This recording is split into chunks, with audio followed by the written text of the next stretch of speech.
बिस्मिल्लाहिर्रहमानिर्रहीम। ओके बेटा, स्टार्ट करते हैं। लास्ट वीक बेटा जो हम क्लास में हमने डिस्कस किया था, सेंट्रल बैंक को डिस्कस किया था कि सेंट्रल बैंक और कमर्शियल बैंक में क्या फ़र्क होते हैं, सेंट्रल बैंक के क्या-क्या फीचर्स होते हैं, सेंट्रल बैंक किस तरह से अपना रोल प्ले करता है। उसके बाद स्टेट बैंक ऑफ पाकिस्तान के बारे में मैंने आपसे कहा था कि आप लोगों ने इसको पढ़ लेना, that is the central bank of Pakistan. If you want to ask any question regarding बेटा this topic you can ask. अगर कोई प्रॉब्लम है, कोई क्वेश्चन अगर आप पूछना चाहते हैं तो भी आप पूछ सकते हैं, any one of you. No sir, clear. Okay, आज का बेटा टॉपिक इंटरेस्टिंग भी है और थोड़ा सा इंपॉर्टेंट भी है definitely. And the topic is credit control. Credit control क्या होता है? ये जिस तरह बेटा आपकी सर्कुलेशन ऑफ मनी होती है विद इन द बैंक्स, वो किस तरह से होती है, मार्केट के अंदर हम मनी को कैसे कंट्रोल करते हैं। याद रखिएगा बेटा, जो पैसे की डिमांड एंड सप्लाई होती है, दो ऐसी फोर्सेज हैं जो मार्केट के अंदर आपकी इन्फ्लेशन को इंक्रीज या डिक्रीज कर सकती है और आपके पैसे की वैल्यू को भी इंक्रीज या डिक्रीज कर सकती है। अगर आप लोगों को याद हो तो हम लोगों ने जब इंटरनेशनल फाइनेंस का सब्जेक्ट पढ़ा था लास्ट सेमेस्टर के अंदर, तो उसके अंदर मैंने आप लोगों को पढ़ाया था कि जैसे डिमांड किसी करेंसी की इंक्रीज होती है और जब सप्लाई किसी करेंसी की इंक्रीज होती है तो कैसे उसके प्राइसेस के ऊपर पॉजिटिव या नेगेटिव इम्पैक्ट्स आते हैं। यहाँ पे बेटा क्रेडिट कंट्रोल का जो मतलब होगा वो बेसिकली मॉनेटरी पॉलिसी है हमारी, जो सेंट्रल बैंक आपका मॉनेटरी पॉलिसी देता है अपने कमर्शियल बैंक्स को कि उन्होंने अपने जो सर्कुलेशन ऑफ मनी है उसको कैसे कंट्रोल करना है। देखिए, अगर एक हद से ज्यादा पैसा मार्केट के अंदर आ जाए तो वो भी मुल्क के लिए नुकसानदेह है, और अगर उसकी शॉर्टेज हो जाए करेंसी की तो वो भी मुल्क के लिए नुकसानदेह है। तो सेंट्रल बैंक का बेटा ये रोल होता है, उसने ये काम करना होता है कि उसने क्रेडिट को इस तरह से कंट्रोल करना होता है कि डिमांड एंड सप्लाई जो है वो दोनों की जो जिसे हमने बोला था, एक ऐसा पॉइंट होता है जहां पे डिमांड एंड सप्लाई कर्व एक दूसरे को क्रॉस करते हैं, जिसे हम इक्विलिब्रियम पॉइंट कहते हैं, तो वो अचीव करना होता है बेसिकली। तो अगर आप क्रेडिट कंट्रोल की डेफिनेशन देखें तो बेसिकली उसने यही लिखा हुआ है कि ये इकोनॉमिक्स की वो ब्रांच है which is concern with the regulation of the money, यानी अवेलेबिलिटी जिसे हम सप्लाई कहते हैं, cost and direction of credit, कि उसकी कॉस्ट क्या होगी, कितने रेट के ऊपर आप इंटरेस्ट रेट के ऊपर लोन देंगे, अगर आपने फंडिंग करनी है तो किस इंटरेस्ट रेट पे फंडिंग करेंगी, और किस तरह से आपने उसको लोगों को जो है वो लोन प्रोवाइड करना है, तो ये डायरेक्शन देना, ये सारी चीजें आपकी क्रेडिट कंट्रोल के अंदर आती हैं। अब दो तरह के क्रेडिट कंट्रोल मेथड होते हैं जो सेंट्रल बैंक यूज करता है, एक हम क्वांटिटेटिव मेथड कहते हैं, एक हम क्वालिटेटिव मेथड कहते हैं। अब क्वांटिटेटिव मेथड्स के अंदर बेसिकली स्टेट बैंक जो होता है वो एक प्रॉपर मेजर्स लेता है, जिसे हम जो वो मेजर्स आपको नजर भी आएंगे in the form of interest rates, discount rates. वो कह सकता है जी कि अगर for example supply money supply बहुत ज्यादा बढ़ गई है तो वो लोगों को कोशिश करेगा कि लोग जो है क्या करें, पैसे को बैंकों के अंदर सेव करवाएं, तो वो इंटरेस्ट रेट बढ़ा देगा ताकि आप लोग सेविंग की तरफ आए। इसी तरह जब आपने इसको पैसा मार्केट में सर्कुलेट करना होगा तो स्टेट बैंक जो है वो इंटरेस्ट रेट कम कर देता है ताकि लोग बैंकों से पैसा निकाल के मार्केट के अंदर जो है वो पैसा इन्वेस्ट करना शुरू करें। यानी ये बहुत सारी चीजें हैं जो सेंट्रल बैंक देखता है, और विद इन द बैंक्स भी होता है। अगर फॉर एग्जांपल कमर्शियल बैंक्स को पैसों की जरूरत पड़ गई है तो स्टेट बैंक उनको भी पैसा प्रोवाइड करता है, स्टेट बैंक उनको भी गाइडेंस प्रोवाइड करता है कि आपने कितनी रिजर्व रेशियो रखनी है, आपने अपने रिस्क को कैसे मैनेज करना है, ये सारी चीजें आएंगी जो हम वन बाय वन डिस्कस करेंगे। ओके, दो मेथड है बेटा, एक क्वांटिटेटिव मेथड है और एक आपका क्वालिटेटिव मेथड है। सबसे पहले क्वांटिटेटिव मेथड में आ जाए, द डिस्काउंट रेट और बैंक रेट पॉलिसी। बेटा सिंपल, अभी जो मैंने बात किया था कि बैंक जो है वो बेसिकली यहाँ पे डिस्काउंट रेट बेसिकली हम इंटरेस्ट रेट को ही कह रहे हैं। तो बैंक जो है अगर क्रेडिट को कंट्रोल करना चाहता है तो वो डिस्काउंट रेट्स को ऊपर नीचे करके जो मनी सप्लाई है उसको चेंज कर सकता है, उसकी सप्लाई ऑफ मनी को कंट्रोल कर सकता है। फॉर एग्जांपल अब ये देखिए आपके सामने यहाँ पे जो मैं हाईलाइट कर रहा हूँ, अगर किसी कंट्री के अंदर इन्फ्लेशन बढ़ जाती है, सेंट्रल बैंक क्या करता है, डिस्काउंट रेट्स को बढ़ा देता है, इंटरेस्ट रेट्स को बढ़ा देता है। जब मैंने थोड़ी देर पहले बात की, जब इंटरेस्ट रेट्स बढ़ेंगे तो लोग क्या करेंगे, लोग पैसा जो है वो डिपॉजिट करना शुरू कर देंगे। वो कहेंगे यार जो लोग बैंकों में रखवाते हैं इंटरेस्ट रेट हाई है तो हमें ज्यादा इंटरेस्ट मिलेगा। इससे क्या होगा, पैसे की जो सर्कुलेशन है वो कंट्रोल हो जाएगी, पैसे की जो सप्लाई इन द मार्केट है वो कम हो जाएगी। इसी तरह अगर बैंक चाहता है कि आपने पैसा जो है वो आपने मार्केट में फेंकना है तो फिर क्या करेगा, वो इंटरेस्ट रेट्स को कम कर देगा, और इससे क्या होगा, जब वो इंटरेस्ट रेट कम होंगे तो ये देखिए supply of money will increase, तो आपकी जो मनी सप्लाई है वो इंक्रीज कर जाएगी। तो this is the first quantitative measure. Quantitative measure बेटा वो मेजर्स होते हैं जो आपको फिजिकल फॉर्म में नजर आएंगे। इस तरह डिस्काउंट रेट को आपने चेंज करके आपने बता दिया कि जी डिस्काउंट रेट पहले 10%, अब देखिए आपके सामने है, अब लोगों को फैसिलिटेट करने के लिए इंटरेस्ट रेट बहुत ज्यादा कम कर दिया गया। अब देखिए आपके सामने जो था आई थिंक 12% से शायद 6 या 7% के ऊपर इंटरेस्ट रेट आ चुका है अब आपका। अब इंटरेस्ट रेट कम होने की वजह से क्या होगा कि लोग बैंकों में पैसा डिपॉजिट नहीं करेंगे, बल्कि पैसा लेंगे बैंकों से लोन की फॉर्म में, और वो पैसे को फिर वो क्या करेंगे, री इन्वेस्ट करेंगे या अपनी जरूरियात को पूरा करेंगे। क्योंकि इस वक्त पैसे की शॉर्टेज है, लिक्विडिटी की शॉर्टेज है मार्केट के अंदर, कोरोना वायरस की वजह से लोगों को पैसा चाहिए, तो उनको फैसिलिटेट करने के लिए क्या किया गया, इंटरेस्ट रेट कम कर दिया गया।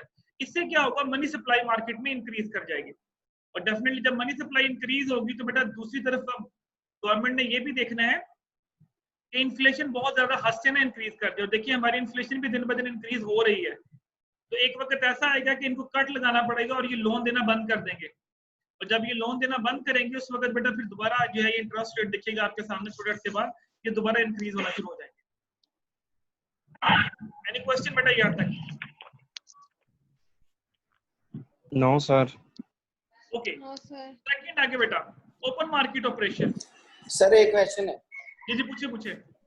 सर अगर हम वो लो कर देंगे इंटरेस्ट रेट, तो जब डिपॉजिट्स नहीं होंगे तो बैंक के आगे लोन कैसे देंगे? अगर डिपॉजिट्स क्या होंगे सर, जैसे कि आपने बोला ना कि वो 6% पे कर देंगे 12% से, तो लोग बैंक से लोन लेंगे। अगर हम लोग सर डिपॉजिट नहीं करवाएंगे, जैसे फिक्स अमाउंट पे करवाते हैं कि हमें इंटरेस्ट रेट मिलेगा, तो सर वो लो पे कैसे देंगे? मसला ये देखिए, जो पैसा होता है ना बेटा, याद रखिएगा, जो सर्कुलेशन ऑफ मनी, बैंक को भी प्रॉब्लम आएगी, ये नहीं मैं कहता कि बैंक को प्रॉब्लम नहीं आएगी। हाँ, अगर फॉर एग्जांपल बैंक के पास एक दिन के अंदर 40 मिलियन रुपीस आता था अकाउंट्स के अंदर, तो मे बी वो 10 मिलियन रह जाए, ये 20 मिलियन रह जाए। अच्छा, अगर लोग डिपॉजिट नहीं भी करवाते, चले इस तरफ भी आ जाते हैं, जो भी आपने बात की, जब लोग डिपॉजिट नहीं करेंगे तो बैंक लोन नहीं देगा। फिर जब लोग डिपॉजिट नहीं करेंगे तो उस पैसे को लोग कहीं ना कहीं यूटिलाइज करेंगे ना। अब मकसद क्या है, पैसे को मार्केट के अंदर फ्लोट करवाना। अब आप कहते हैं कि यार बैंक में रखवाने का फायदा क्या, 6% तो मिलना है, इससे बेहतर ये नहीं कि मैं फला चीज खरीद के, प्रॉपर्टी खरीद के मैं इसको किराए पे चढ़ा दूं, या फला छोटा सा कारोबार इसमें लगा दूं, या फला चीज खरीद के स्टोर कर लूं। जब आप ये चीज सोचेंगे तो वंस अगेन पैसा कहाँ पे फ्लोट होगा, मार्केट के अंदर फ्लोट होगा। अगर वो बैंक के थ्रू फ्लोट नहीं हो रहा तो मकसद क्या है, जब भी सर्कुलेशन ऑफ मनी बढ़ानी है आपने मार्केट के अंदर, तो उसका हल यही होता है ना कि बैंकों के अंदर पैसा रिजर्व के तौर पे ना पड़ा रहे, वो पैसा मार्केट में फ्लोट हो। इंटरेस्ट रेट से ये भी फायदा होगा काम करने से कि अगर लोग बैंकों के पास पैसा नहीं रखवाएंगे, सारे नहीं रखवाएंगे, मे बी 20-30% रखवा भी दें या 40% रखवाएंगे, तो बाकी जो पैसे बेटा वो आप नहीं करेंगे, आप कहीं ना कहीं तो इन्वेस्ट करोगे ना, अगेन बेटा वो पैसा मार्केट में आएगा। जी सर, क्योंकि मकसद हमारा क्या है, पैसे को मार्केट के अंदर फ्लोट करना, इंक्रीज करना। लेकिन जब इंटरेस्ट रेट हाई किए जाते हैं, फिर हमारी सोच क्या होती है कि यार चलो बैंकों में रखवा देते हैं, 2-3 करोड़ रुपया मेरे पास पड़ा है, इसको बैंक में रखवाएंगे, इतने लाख उसके ऊपर इंटरेस्ट आता रहेगा, तो मुझे क्या जरूरत पड़ी है रिस्क लेने की। ये बेटा माइक म्यूट करें अपने। तो फिर जब आप ये सोचेंगे कि मतलब कि पैसा तो मुझे फ्री में आता रहना बैंक से, तो फिर क्या होगा, आपकी सोच हो, एक तो रिस्क भी कोई नहीं, क्योंकि बैंक के पास पड़ा पैसा, आपका कोई रिस्क इतना, उसमें कोई रिस्क नहीं फेस करना पड़ता आपको, फिर ये सोच आ जाती है, तो फिर पैसा जो है तो बैंक के पास कॉन्ट्रैक्ट होना शुरू हो जाता है। और ये भी पॉलिसी होती है बेटा, बैंक जब पैसा मार्केट से उठाते हैं उसका रीजन ये होती है कि फ्लो ऑफ मनी को रोका जाए, क्योंकि जब हर बंदा मार्केट में पैसे को फ्लोट करना शुरू करेगा तो वो भी एक हद तक तो ठीक है, लेकिन एक हद से ज्यादा फिर बेटा वो नुकसान होना शुरू हो जाता है। तो ये बेसिकली होता है इसके अंदर करना। अभी देखिए open market operations, second method. Open market operations में क्या होता है कि अगर बैंक ये चाहता है कि लोगों से पैसा हम अपने पास लेके आना है, तो बैंक क्या करता है, वो मार्केट में कुछ सिक्योरिटीज ऑफर कर देता है। अब देखिए सिक्योरिटीज ऑफर की, शॉर्ट टर्म सिक्योरिटीज या लॉन्ग टर्म सिक्योरिटीज ऑफर की, हमने क्या किया, हमने बैंक की सिक्योरिटीज खरीदी, वो पैसा कहाँ पे चला गया, वो पैसा बैंक के पास चला गया। इसी तरह अगर बैंक जो है वो कमर्शियल बैंक जो हैं, जो लोकल बैंक्स हैं, उनके पास से पैसा उठाना चाहता है, तो बैंक उन बैंक्स को भी सिक्योरिटीज ऑफर कर देता है कि आप हमारी सिक्योरिटीज खरीदें। वो बैंक्स फिर सिक्योरिटीज खरीद लेते हैं और वो पैसा सेंट्रल बैंक के पास चला जाता है। इसी तरह अगर आपने पैसा मार्केट में फेंकना है, तो बैंक फिर क्या करता है कि बैंक अपनी सिक्योरिटीज वापस लेके आपके पैसे, फंडिंग जो है वो आपको दोबारा वापस करना शुरू कर देता है। तो बैंकिंग यानी ओपन मार्केट ऑपरेशंस का मतलब है कि आप ओपन मार्केट से पैसा उठाते हैं। अगर लोगों ने अकाउंट नहीं भी खुलवाना तो ना खुलवाएं, आप उनको सिक्योरिटीज ऑफर करें। जब लोगों को सिक्योरिटीज ऑफर करेंगे तो लोग उसको जब खरीदेंगे तो पैसा बैंक के पास आ जाएगा ऑटोमेटिकली। और इसी तरह फिर जब आपने वापस करना होगा तो आप सिक्योरिटीज अपनी वापस लेके पैसा जो है मार्केट में दोबारा फेंकना शुरू कर देंगे। और यही चीज बेटा यहाँ पे लिखा हुआ, ये देखें, अगर आप इसको रीड करेंगे तो गवर्नमेंट सिक्योरिटीज इश्यू कर दी जाती है, short term as well as long term in the open market. तो वो ओपन मार्केट में ऑफर करके पैसा लोगों से इस तरह से लिया जा सकता है। अंडरस्टैंड बेटा? Yes sir. और ये बड़ा कॉमन सा मेथड है बेटा, जब वैसे भी जब गवर्नमेंट्स को भी पैसों की जरूरत पड़ती है तो गवर्नमेंट जो है वो सिक्योरिटीज मार्केट में ऑफर कर देती है। ओके जी, changing the legal reserve ratios, ये बेटा थर्ड मेथड है आपके पास। देखिए हम लोगों ने बेजल 1, बेजल 2, बेजल 3 के ऊपर भी आप लोगों ने डिस्कशन की थी, उसके ऊपर भी आपने बताया था कि रिजर्व रेशियो 15% होनी चाहिए या 10% ऑफ द डिपॉजिट होना चाहिए। तो आप इस रेशियो को चेंज करके मनी सप्लाई को कम ज्यादा कर सकते हैं।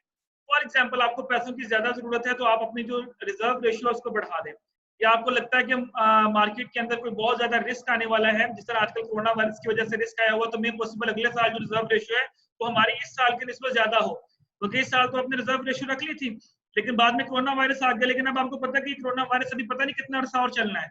अब नेक्स्ट ईयर जब आप रिजर्व रेशियो रखोगे तो मे पॉसिबल वो रिजर्व रेशियो आप पिछले साल के निस्बत ज्यादा रखो, क्योंकि इस तरह के जब वायरसेस आएंगे, प्रॉब्लम आएंगे। देखिए बैंक भी बंद रहे हैं, ये नहीं कि बैंकों को नुकसान नहीं हुआ, बैंकों का भी नुकसान हुआ, क्योंकि उनका भी तो प्रोसीजर था, जो पर्पस था, बेशक ऑनलाइन बैंकिंग चलती रही है, लेकिन वो भी अपने एम्प्लॉइज को सैलरीज देते हैं और हाई ह्यूज सैलरीज पे करते हैं। वो अर्न करेंगे तो बेटा सैलरीज आके पे कर पाएंगे ना। इस वजह से बाज दफा हम जो रिजर्व रेशियोज है उनको चेंज करके आगे पीछे करके भी थोड़ा सा आगे पीछे करने के बाद पैसे की सप्लाई को कंट्रोल कर सकते हैं, यानी क्रेडिट को कंट्रोल किया जा सकता है कि आपने किस तरह से इसको कंट्रोल करना है। अब देखिए आप इसको अगर आप चेक करें, उसने बोला जी under this method when the central bank intend to contract the supply of money, जब आपने सप्लाई ऑफ मनी को कंट्रोल करना है, all commercial bank ask to increase their reserve deposit, simple, with the central bank. जब आपने पैसे को control करना है तो आप क्या करते हैं, आप रिजर्व रेशियो बढ़ा देते हैं। आप कहते हैं यार पैसा मार्केट में नहीं फेंकना, लोगों को ज्यादा लोन नहीं देना, आपने रिजर्व ज्यादा करना है, तो इससे क्या होगा, मनी सप्लाई कॉन्ट्रैक्ट हो जाएगी, यानी मीन दैट कि वो कम हो जाएगी। और इसी तरह अगर आपने एक्सपैंड करना है कि यार आप पैसा ज्यादा मार्केट में फेंको, तो क्या करना पड़ेगा, आप अपनी रिजर्व रेशियो कम कर देंगे, यानी जहां पे आप पहले 100 रुपए रिजर्व करते थे वहां आपने 10 रुपए रिजर्व करना शुरू कर दिए, बाकी के 90 रुपए आपने मार्केट में फेंक दिए, तो आपकी मनी सप्लाई बढ़ जाएगी। इसी तरह जब अगर पहले आप 10 रुपए रिजर्व करते थे, तो सिचुएशन देख के आपने 100 रुपए रिजर्व करना शुरू कर दिया, तो वो जो 90 रुपए एक्स्ट्रा आप रिजर्व कर रहे हैं वो मार्केट में फ्लोट नहीं होगा। तो this is the second technique, third technique, जिसके जरिए आप अपने पैसे की जो सप्लाई है उसको यानी क्रेडिट को कंट्रोल कर सकते हैं। अंडरस्टैंड बेटा? Yes sir. Yes sir. Okay, that बेटा क्रेडिट रेशनिंग।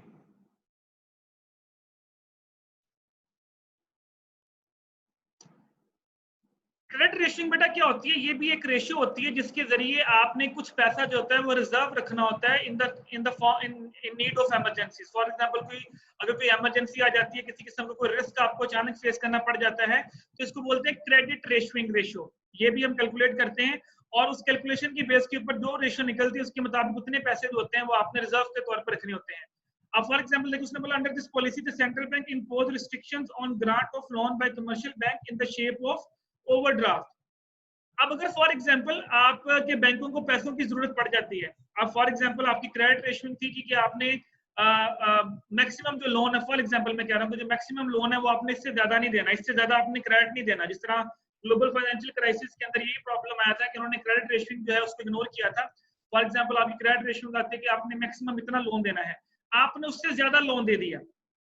अब अगर मार्केट में डिमांड ज्यादा है और आप चाहते हैं कि हमने लोन ज्यादा देना है और सिचुएशन भी फेवरेबल है, सेंट्रल बैंक आपको ओवरड्राफ्ट की फैसिलिटी पे देता है। बट ओवरड्राफ्ट का मतलब होता है कि जो चीज, जिस तरह फॉर एग्जांपल मैं क्रेडिट कार्ड इस्तेमाल करता हूँ, उस क्रेडिट कार्ड की लिमिट है 50,000, मैंने इस महीने शॉपिंग कर ली 60,000 किया, लेकिन लिमिट 50,000 थी, लेकिन 10,000 जो है वो मैंने एक्स्ट्रा इस्तेमाल किया। वो जो 10,000 मैंने एक्स्ट्रा इस्तेमाल किया दैट इज कॉल्ड ओवरड्राफ्ट। वो मुझे फ्री में नहीं मिला, उसके ऊपर मुझे इंटरेस्ट पे करना पड़ेगा डेफिनेटली। इसी तरह क्रेडिट रेशियो के जरिए भी आप पैसे को कम या ज्यादा कर सकते हैं। तो अगर क्रेडिट रेशियो के अंदर आपको ये ऑप्शन दी जाती है कि आप ओवरड्राफ्ट की तरफ जा सकते हैं, तो जब ओवरड्राफ्ट का मतलब ये होता है कि आप पैसे की सप्लाई को बढ़ाना चाह रहे हैं, तो जब आप ओवरड्राफ्ट की फैसिलिटी देंगे तो इससे क्या होगा कि पैसे की जो सप्लाई है वो मार्केट में इंक्रीज कर जाएगी। लेकिन अगर आप ओवरड्राफ्ट की फैसिलिटी नहीं देंगे तो इसके जरिए फिर आप अपने पैसे की सप्लाई को कंट्रोल कर सकते हैं कि मैक्सिमम चाहे जो मर्जी हो, मार्केट फेवरेबल हो अनफेवरेबल हो, आपने इससे ज्यादा एक्सीड नहीं करना। तो फिर वो कमर्शियल बैंक जो होते हैं उनको पाबंद होना पड़ता है सेंट्रल बैंक की इंस्ट्रक्शंस के ऊपर कि वो इससे ज्यादा लोन नहीं दे सकते। तो क्रेडिट रेशियो के जरिए भी आप पैसे की सप्लाई को ओवरड्राफ्ट या नॉट ओवरड्राफ्ट की सूरत में दे सकते हैं, कंट्रोल भी कर सकते हैं। ये थे बेटा आपके क्वांटिटेटिव मेथड जिसके जरिए आपने इंटरेस्ट रेट्स को चेंज किया, थोड़ा सा आपने रेशियोज को थोड़ा सा चेंज किया, आपने रिजर्व रेशियोज को थोड़ा चेंज किया और उसके बाद आपने मनी सप्लाई को कंट्रोल करना शुरू कर दिया कि पैसे की सप्लाई बढ़ानी है या पैसे की सप्लाई कम करनी है। दीज आर क्वांटिटेटिव मेथड, इसमें हमने क्वांटिटेटिव स्टेप्स लिए। एक होते हैं क्वालिटेटिव मेथड्स। क्वालिटेटिव देखिए बेटा, क्वांटिटेटिव और क्वालिटेटिव में फर्क ये होता है कि जो क्वांटिटेटिव होते हैं उसको मैथमेटिकल स्टेप्स कहते हैं। जिस तरह क्वांटिटेटिव रिसर्च होती है, क्वालिटेटिव रिसर्च होती है। आपकी जो फाइनेंस की रिसर्चेज होती हैं वो क्वांटिटेटिव होती हैं कि उसके अंदर आपने डाटा लिया पिछले 10-12 साल का, उसका रिजल्ट निकाल दिया। जो आपकी एचआर की मार्केटिंग की रिसर्च होती है वो क्वालिटेटिव नेचर की होती है, उसमें क्वेश्चनर बनाए जाते हैं और क्वेश्चनर्स फिल करवाए जाते हैं और उसके बाद फिर आप जो है वो रिसर्च स्टार्ट करते हैं। इसी तरह क्वांटिटेटिव मेथड जो होते हैं वो मेथड होते हैं जिसमें मैथमेटिकल स्टेप्स लिए जाते हैं। क्वालिटेटिव ऐसे होते हैं जिसमें हम मैथमेटिकल स्टेप्स नहीं लेते, लेकिन हम कुछ अवेयरनेस स्कीम के जरिए लोगों को कंट्रोल करने की कोशिश करते हैं मनी सप्लाई को। अब देखिए, सबसे पहले बेटा देखिए मॉरल प्रिसाइजंस क्या होती हैं। इसमें एक क्या होता है कि पोलाइट एंड जेंटल मेथड होता है जिसके जरिए हम क्या करते हैं कि हम अपनी जो क्रेडिट है उसको कंट्रोल करने की कोशिश करते हैं। इसमें क्या करता है बैंक के, आपके जो मेंबर बैंक्स होते हैं उनको कहता है कि आपने एक लिमिट से ज्यादा जो है वो आपने स्पेकुलेटिव एक्टिविटीज के अंदर इन्वॉल्व नहीं होना। लाइक फॉर एग्जांपल देखिए, under this method the central bank does not excessive statutory compulsion but request, यानी बैंक इसके अंदर आपके ऊपर इम्पोज नहीं करता पॉलिसी, आपसे रिक्वेस्ट करता है सेंट्रल बैंक कि यार आप ऐसा करें कि हालात ऐसे हो रहे हैं तो आप कोशिश करें कि आप इससे ज्यादा जो है वो लोन ना दें, आप बहुत ज्यादा रिस्की प्रोजेक्ट्स के अंदर पैसा ना लगाएं। यानी आपको क्या किया गया, गाइडलाइंस प्रोवाइड की गई, आपको कंपल्शन नहीं किया गया कि आपके लिए करना जरूरी है। जब बैंक कंपल्शन करता है, जिस तरह ऊपर हम पढ़ के आए क्वांटिटेटिव मेथड के अंदर, वहां कंपल्शन थी, इंटरेस्ट रेट बढ़ा दिया, इंटरेस्ट रेट कम कर दिया। अब इसके अंदर बैंक जो है वो आपको सिर्फ गाइडलाइंस दे रहा है कि अगर आप ऐसा करेंगे तो इतना ज्यादा रिस्क फेस करना पड़ सकता है, तो कोशिश करें कि आप जो स्पेकुलेटिव एक्टिविटीज हैं, लगे देखें, for speculation of non essential activities, इसकी इतनी ज्यादा जरूरत भी नहीं है लेकिन आप जानबूझ के रिस्क लिए जा रहे हैं, तो ऐसी एक्टिविटीज से गुरेज करना चाहिए। देखिए सेंट्रल बैंक का बेटा ये काम भी होता है कि वो आपको साथ साथ गाइडलाइंस भी प्रोवाइड करे, सिर्फ आपके ऊपर चीजें इंपोज करना उसका काम नहीं होता। तो इसके जरिए वो क्या कहता है, बैंकों को ये गाइडलाइंस प्रोवाइड करता है कि आप जो स्पेकुलेशन मैंने कल भी बताया था आप लोगों को क्या होता है कि जब आप रिस्की इन्वेस्टमेंट्स की तरफ बहुत ज्यादा जाते हैं तो जो नॉन एसेंशियल है जिसकी जरूरत भी नहीं है, फजूल में आप लोग उसमें पैसा लगा रहे हैं, ऐसी एक्टिविटी से गुरेज करना चाहिए। लेकिन बैंक ये कहता नहीं कि आप बिल्कुल ना करें, ना लगाएं, आप लगा सकते हैं, लेकिन ऐसी एक्टिविटीज में अगर आप पैसा लगवाएंगे तो उससे क्या होगा, उससे बैंक को भी लॉस होने का खर्चा है और डेफिनेटली जो पैसा आपने लोन के तौर पे लोगों को दिया होगा, हो सकता है कि वो पैसा भी आपका जाया हो जाए। ओके जी, नेक्स्ट वन इज पब्लिसिटी। अब पब्लिसिटी क्या होती है कि इसके अंदर जो बैंक्स होते हैं वो अपने वीकली, मंथली, डेली जो भी इनकी रिपोर्ट्स वगैरह होती है, सेंट्रल बैंक जो होता है वो लोगों को इशू कर दिया जाता है ताकि लोग एक तरफ से अंदाजा लगा लें कि उनको क्या लोन लेना चाहिए, नहीं लेना चाहिए, कैसे करना चाहिए, कैसे नहीं करना चाहिए। उसमें public finance statement, statement of assets, liabilities, purpose of credit control as they reveal the prospect of investment etcetera, यानी each and everything general public को शो कर दी जाती है। आप सेंट्रल बैंक की वेबसाइट पे चले जाएं, आपको किसी भी बैंक की कोई भी चीज चाहिए आपको वहां से अवेलेबल हो जाएगी। आप सेंट्रल बैंक के ऊपर किसी किस्म का आपको सर्वे चाहिए, सेंट्रल बैंक की वेबसाइट पे चले जाए, आपको मुख्तलिफ किस्म के सर्वेस मिल जाएंगे। इसके अंदर उन्होंने गाइडलाइन दी होगी कि फलां सेक्टर में लगाए पैसा, फलां में लगाए तो ये होगा, फलां सेक्टर में इतनी गाइडेंस प्रोवाइड की होगी। रिसर्चेस आपको मिल जाएंगी बहुत सारी जो सेंट्रल बैंक करवाते हैं। हमारा सेंट्रल बैंक सर इतनी ज्यादा रिसर्चेस नहीं करवाता, मे भी होती भी हो, मैं ये नहीं कहता कि बिल्कुल नहीं होती, लेकिन अगर आप दूसरी कंट्रीज में देखें तो वहां पे प्रॉपर फंडिंग दी जाती है रिसर्चर्स को, स्कॉलर्स को, ताकि वो मार्केट के अंदर रिसर्च करें और बताएं कि इसका क्या इंपैक्ट हो सकता है सिचुएशंस का। इवन कि अब ये देखिए कोरोना वायरस आया हुआ, इसके ऊपर बहुत से मुल्कों ने रिसर्च करवा ली होगी, इवन के बैंकों ने रिसर्च करवाई होगी कि अगर ये सिचुएशन लंबे अरसे तक गई तो हमारे बैंकिंग इंडस्ट्री के ऊपर क्या इफेक्ट आएगा। आप सर्च करके देख लें, आपको आइडिया हो जाएगा। आप नेट के ऊपर सर्च करके देखिए the impact of corona virus in banking industry, देखिएगा आपको हंड्रेड्स ऑफ आर्टिकल्स मिल जाएंगे। हालांकि अभी ये स्टार्ट हुआ है ये कोरोना वायरस, तो बेसिकली तो पब्लिसिटी के जरिए भी लोगों को अवेयरनेस दी जा सकती है, और अवेयरनेस देने की वजह से जब लोगों को पता होगा तो फिर लोग खुद ही जो हमारा जो क्रेडिट कंट्रोल है वो ऑटोमेटिकली ठीक होना शुरू हो जाएगा। लोग फजूल चीजों में इन्वेस्ट नहीं करेंगे लोन लेके, और आपके जो बैंक्स है वो भी फजूल चीजों में लोगों के लिए पैसा प्रोवाइड नहीं करेंगे। तो जहां भी प्रॉफिटेबल इंडस्ट्री होगी उसके लिए पैसा जो है वो प्रोवाइड किया जाएगा। ओके बेटा, डायरेक्ट एक्शन, थर्ड वन। अगर आपके जो मुख्तलिफ इंस्ट्रूमेंट्स आपने यूज किए हैं क्रेडिट कंट्रोल के बेटा सेंट्रल बैंक ने, अगर वो सारे के सारे फ्लॉप हो जाते हैं, फेल हो जाते हैं, तो फिर वही कहते हैं ना कि वो डायरेक्ट एक्शन के तौर पे खुद मार्केट में आ जाता है। अगर सेंट्रल बैंक को लगता है कि credit policy is not according with the wishes of central bank are whose borrowing from central banks are excessive in their relation to their capital reserves and reserves, तो direct action में अगर bank को ये लगता है, central bank को भी ये लगता है कि जो हमने क्रेडिट पॉलिसी अप्लाई की है मार्केट के अंदर वो इतनी ज्यादा फिजिबल नहीं है, बैंक भी उससे डिस्टर्ब हो रहे हैं, कस्टमर भी उससे डिस्टर्ब हो रहे हैं, तो मे पॉसिबल फिर जो बैंक है वो अपनी पॉलिसी के ऊपर नजरसानी कर सकता है और उसको चेंज कर सकता है। आप देखिए जिस तरह लास्ट टाइम भी 2-3 दफा आपकी मॉनेटरी पॉलिसी आई जिसमें इंटरेस्ट रेट पहले कम हुआ, 9 पे आया, फिर 7 पे आया। अब ये क्या है कि जो सेंट्रल बैंक है ये अपनी पॉलिसीज को रिवाइज करता रहता है। अगर उनको लगता है कि मार्केट सिचुएशन चेंज हो रही है उसके मुताबिक फिर उसको अपनी जो पॉलिसी है उसको भी चेंज करना पड़ता है। तो ये है बेटा कुछ चीजें जो कि क्वांटिटेटिव और क्वालिटेटिव वे के जरिए आप अपने जो सेंट्रल बैंक है वो अपने क्रेडिट फ्लो को जो है वो कंट्रोल कर सकता है। जी बेटा यहाँ तक problem. If you want to ask any question any one of you.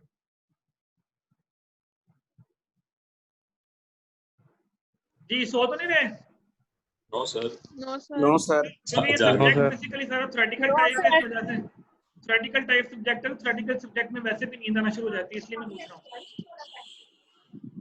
No sir हाँ भाग रहे हैं, समझ आ गई। जहाँ भी कोई प्रॉब्लम है बेटा पूछ लीजिएगा। दूसरा मैंने आप लोगों को टॉपिक्स का भी बोला था कि फाइनल करके मुझे सेंड कर दें, जो कल मैंने आप लोगों को काम दिया था वो अभी तक मुझे आपने सेंड नहीं किए। सर कर देंगे आज इंशाल्लाह। हाँ आज लाजमी करें, अपने ग्रुप तो आपके बने हुए, जस्ट टॉपिक्स डिसाइड करके आप लोगों ने मुझे सेंड कर देने। जी इंशाल्लाह सर। जी सर। बेटा simple topic, forms of lending के बैंक जो है वो किस तरह से आपको लोन देते हैं, किस किस फॉर्म में आपको लोन दिया जा सकता है। तो यहाँ पे जो लेंडिंग का मतलब है वो लोन होता है, ठीक हो गया बेटा। यहाँ पे किस तरह से बैंक जो है वो लैंड करते हैं। ओके जी, अब ये बेसिकली बैंक्स के पॉइंट ऑफ व्यू से कि बैंक किस तरह से जो है वो लैंड करता है। तो सबसे पहले बेटा उसके पास है कैश फाइनेंस की फैसिलिटी। इसमें क्या होता है कि आप, this is very common form of borrowing by commercial and industrial concerns and is made available either against pledge और, ये तो बेटा हम लोग पहले भी पढ़ चुके हैं। तो कैश फाइनेंस में क्या होता है बेटा कि अगर आपको लोन चाहिए तो आपको कैश की फॉर्म में लोन मिल सकता है। उसमें आप बैंक हो सकता है कि मे बी आपसे सिक्योर लोन की फॉर्म या अनसिक्योर लोन की फॉर्म में आपको लोन प्रोवाइड किया जा सकता है। अब सिक्योर क्या होता है, उसके अंदर आपको कोई ना कोई चीज प्लेज करवानी पड़ती है, और अनसिक्योर क्या होता है कि उसमें आपको कोई चीज प्लेज नहीं करवानी पड़ती, बल्कि आप उसको वैसे ही जो बैंक है वो आपकी क्रेडिट वर्दीनेस और क्रेडिबिलिटी की वजह से आपको जो है वो लोन दे देता है। और अगर बेटा आप जो है वो लोन फुल फॉर्म के अंदर जो है वो इस्तेमाल नहीं करते, जिस तरह हम कैश फाइनेंस की बात कर रहे हैं, the bank has to lose return on the unutilized amount. In order to offset this loan, the bank may provide for a suitable clause in the cash finance agreement, according to which the borrower has to pay markup services charges on at least 1/2 or 1/4 of the amount of cash finance limit allowed to him. अच्छा, इसमें cash finance के अंदर बेटा ये भी facility होती है। ये थोड़ा सा मैं आपको और भी बता दूं ये क्या चीज होती है। फॉर एग्जांपल इसके बेस्ट एग्जांपल मैं आपको देता हूं जो मैं यूज कर रहा हूं, जो मैं खुद पर्सनली यूज कर रहा हूं, वो ये यूज कर रहा हूं कि मैं सिल्क बैंक का एक कार्ड यूज कर रहा हूं जिसे बोलते हैं रेडी कैश लाइन। अब रेडी कैश लाइन क्या है कि उन्होंने क्या किया, उन्होंने मेरे अकाउंट के अंदर 2 लाख रुपया जो है वो डिपॉजिट कर दिया बैंक ने। जिस तरह एक होता है ना क्रेडिट कार्ड होता है, क्रेडिट कार्ड के अंदर पैसे नहीं आपके अकाउंट में आते, क्रेडिट कार्ड के अंदर सिर्फ पैसे जो है वो कार्ड के अंदर है, आपने उसको शॉपिंग के लिए इस्तेमाल करना, शॉपिंग के लिए इस्तेमाल कर ले। अच्छा, ये रेडी लाइन की मैं बात कर रहा हूँ, this is an example of cash finance जो मैं अभी आपको बताने लगा हूँ। उसमें होता क्या है कि 2 लाख रुपया डिपॉजिट कर दिया, मुझे सिर्फ उतने पैसे पे इंटरेस्ट पड़ेगा जितना पैसा मैं उसमें से यूटिलाइज करूंगा। फॉर एग्जांपल मैंने पहले महीने उसमें से 50,000 रुपया यूटिलाइज कर लिया, अब बाकी जो है 1.5 लाख रुपया वैसे ही पड़ा रहा, तो मुझे जो इंटरेस्ट पड़ेगा वो सिर्फ 50,000 रुपये पड़ेगा, जो बाकी का 1.5 लाख है उसके ऊपर मुझे कोई इंटरेस्ट नहीं पड़ेगा। अब जो मैंने नीचे 2-3 लाइनें पढ़ी मैं आपको वो एक्सप्लेन करने लगा हूँ बेसिकली। अब वो जो 1.5 लाख रुपया मेरे अकाउंट में पड़ा हुआ है, जी फरहान बेटा आपने हैंड रेज किया। सर जो इंटरेस्ट पड़ेगा हमें सर वो विदाउट एक्सपायरी डेट या विद एक्सपायरी डेट, एक टाइम पीरियड देता है ना बैंक पे करने के लिए। मैं वही बताने लगा बेटा, जो रेडी कैश सेगमेंट होता है ना, इसमें जिस दिन आपने पैसा विड्रॉ किया उसी दिन से आपको इंटरेस्ट पड़ना शुरू हो जाएगा। जो आपने अभी बात की फरहान वो है क्रेडिट कार्ड के ऊपर, वो क्रेडिट कार्ड है जो आप बात कर रहे हो। क्रेडिट कार्ड में ये होता है कि मैंने आज फॉर एग्जांपल शॉपिंग की और उसके लिए बैंक मुझे 20 या 30 दिन का टाइम देगा। अगर मैं वो 20, 30, 40 दिन के अंदर अंदर पैसे पे कर दूंगा तो मुझे कोई इंटरेस्ट नहीं पड़ेगा, लेकिन अगर 20-30 दिन के अंदर मैं पैसे पे नहीं करता तो मुझे उस दिन के बाद इंटरेस्ट पड़ना शुरू होगा। ये है क्रेडिट कार्ड की एग्जांपल। कैश फाइनेंस का मतलब ये होता है कि कैश आपको इस तरह से आपके अकाउंट में आ जाएगा जैसे आपके डेबिट कार्ड के अंदर होता है कि आपके अकाउंट में पैसे आ गए, आपका जब दिल करे आप एटीएम मशीन से निकाल सकते हैं, आपका जब दिल करे आप चेक के थ्रू से पैसा निकाल सकते हैं। वो पैसे मेरे नहीं है, वो बैंक के ही, लेकिन वो कैश की फॉर्म में आ गए। क्रेडिट कार्ड में जो पैसा होता है वो कैश की फॉर्म में नहीं होता। उसमें क्या होता है, उसके अंदर आप शॉपिंग करें, कुछ भी करें, वो बैंक पे करता रहता है उस चीज का। दोनों में थोड़ा सा फर्क है। तो जो कैश फाइनेंस होता है, जिस दिन आपने पैसा विड्रॉ किया, फॉर एग्जांपल मैंने आज एटीएम मशीन से 10,000 रुपया निकलवाया, जैसे ही मैंने पैसा निकलवाया, चाहे आपने उसको इस्तेमाल किया या नहीं किया, अकाउंट से पैसे निकल गए, उस दिन से आपको इंटरेस्ट पड़ना शुरू हो जाएगा। अब मैं कहता हूँ कि मैंने 20 दिन के बाद दोबारा 10,000 जमा करवा दिया, तो वो जो 20 दिन है उसका इंटरेस्ट बीच में ऐड हो चुका होगा उस 10,000 के अंदर। अब बैंक को इसमें नुकसान क्या है? बैंक को इसमें देखिए फायदा तो है ही है बैंक को, मैं ये नहीं कहता कि बैंक को फायदा नहीं है, डेफिनेटली हर दिन का इंटरेस्ट पड़ रहा होता है, बट नुकसान ये है कि बैंक ने 2 लाख रुपया तो रखवा दिया मेरे अकाउंट के अंदर, नहीं पॉसिबल मैं उसको महीने के अंदर उसमें सिर्फ 20,000 रुपया इस्तेमाल करूं, बाकी का जो 1,80,000 है वो बैंक ने पड़ा हुआ मेरे अकाउंट में, लेकिन वो बैंक के किसी काम का नहीं है। मीन दैट बैंक उसके ऊपर 1 रुपया भी नहीं कमा रहा मुझसे, मैंने उसके ऊपर देना ही नहीं पैसा, इंटरेस्ट ही नहीं देना जब तक मैं उसको यूटिलाइज नहीं करूंगा। अब वो देखिए वो नीचे यही बात कर रहा है जो मैंने अभी ये किया है, देखिए if the borrower does not utilise the full limit, ये तो मैंने हाईलाइट किया लाइन। तो वो कहता है जी फिर बैंक्स क्या करते हैं, बैंक के बाद दफा फिर ये एग्रीमेंट कर लेते हैं कि भाई ठीक है जो पैसे आप निकलवाओगे उसके ऊपर तो आपने मुझे इंटरेस्ट देना ही देना है, लेकिन वो पैसा जो आपने यूटिलाइज ही नहीं किया, फॉर एग्जांपल बैंक ने मुझे दिया कि 10 साल के लिए लिमिट दी थी, मैंने 10 साल के लिए 10 साल में मैंने कभी 10,000 निकलवा लिया, कभी 20,000 निकलवा लिया, उसके ऊपर तो मैं इंटरेस्ट देता रहा, बाकी अमाउंट के ऊपर मैंने यूटिलाइज नहीं किया। तो कहते हैं बाद दफा जो बैंक होते हैं वो एक एग्रीमेंट कर लेते हैं कस्टमर के साथ कि भाई ठीक है आप जितनी पैसे इस्तेमाल करेंगे उस पर तो इंटरेस्ट देना ही देना है, लेकिन जो पैसे आप इस्तेमाल नहीं करेंगे सारी अमाउंट ना सही उस पे आधी अमाउंट पे या क्वार्टर अमाउंट पे आप मुझे इंटरेस्ट देंगे। तो ये एग्रीमेंट भी देखिए इसमें ये लिखा हुआ है, द बैंक में provide for a suitable clause in the cash finance agreement according to which the borrower has to pay markup services charges on at least 1/2 or 1/4 of the amount of cash finance limit loaned to him even when he does not utilize that amount। हो सकता है बेटा मैं पूरा साल 2 लाख रुपए इस्तेमाल ही ना करूं, मैंने निकलवाया नहीं, बैंक ने मुझे फैसिलिटी दे दी मैंने निकलवाया नहीं, अब बेटा पूरा साल बैंक को क्या फायदा हुआ, बैंक को तो 1 रुपए का भी फायदा नहीं हुआ। तो बैंक फिर साथ में ये भी कहता है कि ठीक है आपने पूरा साल इस्तेमाल नहीं किया लेकिन पैसे तो आपके अकाउंट में पड़े रहे ना, तो आप इसकी हाफ अमाउंट के ऊपर हमें इंटरेस्ट दें या 1/4 के ऊपर, जो भी आप डिसाइड करेंगे बैंक के साथ कि वो आपको इंटरेस्ट देना पड़ेगा। तो ये बेटा कैश फाइनेंस एक बहुत अच्छी फैसिलिटी है, इसके जरिए हम डेफिनेटली अब जिस तरह मैं यूज करता हूँ रेडी लिमिट को, बाद दफा मैं 2-2 लाख रुपया भी यूज कर लेता हूँ और उसके बाद फिर डिपॉजिट भी मुझे करवाना पड़ता है, बाद दफा मतलब डिपेंड करता है स्पेंडिंग के ऊपर, किसी दफा स्पेंडिंग ज्यादा भी होती है किसी दफा स्पेंडिंग कम भी हो जाती है। तो ये एक अच्छी फैसिलिटी है, तो जितना आप यूज करेंगे उसके ऊपर तो आपने इंटरेस्ट देना ही देना है, लेकिन उसके अलावा भी अगर आप यूटिलाइज नहीं करते, अगर बैंक ने ये एग्रीमेंट किया हुआ है तो उसके जरिए फिर आपको देना पड़ेगा। अंडरस्टैंड बेटा, समझ आ गई कि कैश फाइनेंस क्या होता है? सर जी जी ये जो पैसे होते हैं ये बैंक की तरफ से होते हैं या हम डिपॉजिट करवाते हैं जब इफ्तिताह बेटा अगर हमने डिपॉजिट करवाने तो फिर हमें क्या फायदा हुआ, तो ये बैंक की तरफ से होते हैं। अगर हमने ही डिपॉजिट करवाने फिर हमें हमारा दिमाग खराब है कि हम अपने पैसे निकलवाने पे इंटरेस्ट पे करें बैंक को, ये बैंक का पैसा होता है। अब बैंक ने 2 लाख मुझे दे दिया हुआ है, हालांकि मेरा उसमें 1 रुपया भी नहीं है, लेकिन वो जो पैसा मैं इस्तेमाल कर रहा हूँ उसके ऊपर मैं इंटरेस्ट भी दे रहा हूँ।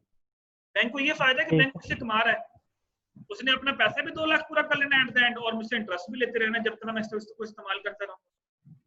ये बहुत अच्छी फैसिलिटी भी है, लेकिन अगर आप इसको एक अच्छे तरीके से इस्तेमाल करें तो इट्स अ गुड थिंग। लेकिन अगर आप इसको वही कहते हैं कि इवन के क्रेडिट कार्ड, बेटा मैं हमेशा यही कहता हूँ कि क्रेडिट कार्ड को भी अगर आप आराम से इस्तेमाल करेंगे तो it's a very good option. लेकिन अगर आप उसको अब 1.5 लाख रुपया लिमिट है, सैलरी आपकी 50-60 हज़ार रुपया है, महीने का आप 1.5 लाख रुपया खर्च कर रहे हैं, तो बाकी का 1 लाख रुपया आपने कहाँ से डालना है बेटा? फिर वो इंटरेस्ट ही पड़ता रहेगा उसके ऊपर, वो क्या होता रहेगा, वो ओवरड्यू होता रहेगा आपके ऊपर और आप उसके ऊपर इंटरेस्ट ही पे करते रहेंगे। तो कोशिश ये करनी चाहिए कि ये फैसिलिटी आप यूज जरूर करें, लेकिन इस फैसिलिटी के फायदे भी है साथ में इसके नुकसान भी हैं। चलें बेटा ये वीडियो खत्म हो रही है, आप मुझे दोबारा ज्वाइन करें।